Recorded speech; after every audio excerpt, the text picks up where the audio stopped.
J'avais passé une très mauvaise nuit. Le lendemain matin, la pluie avait cessé.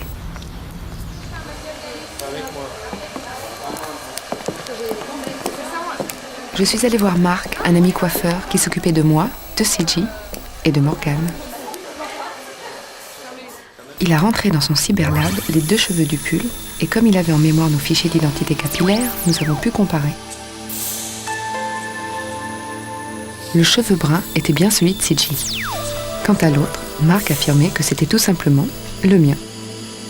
Moi, je n'en étais pas persuadée. La pointe du cheveu du pull était plus claire que le cheveu du fichier. Ma suspicion a fini par amuser Marc. Il m'a expliqué que les agressions climatiques, le soleil, le vent, l'humidité, avaient un effet éclaircissant sur le cheveu. Il a simulé ce phénomène dans l'analyseur.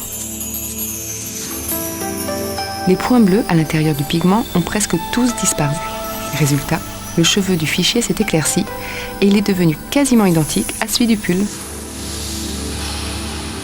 Je me suis alors rappelé mes vacances d'été avec CJ. Et mon cheveu enregistré sur le fichier était bien antérieur à cette époque. C'est tout simplement ce qu'on appelle l'éclaircissement naturel. M'a-t-il dit pour me rassurer. Et tu sais, on peut aller beaucoup plus loin. Regarde.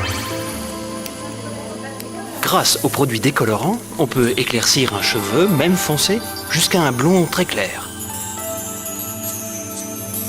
C'était extraordinaire. Comme précédemment, les points bleus ont disparu, mais aussi les rouges. Les pigments s'éclaircissaient en passant par l'orange, puis le jaune, jusqu'au jaune très clair. C'était comme si le cheveu avait progressivement perdu tous ses pigments en passant par toutes ses couleurs. Toutes ces couleurs, c'est ce qu'on appelle les fonds d'éclaircissement. Sachant que plus on tend vers le clair, et plus l'éclaircissement devient difficile.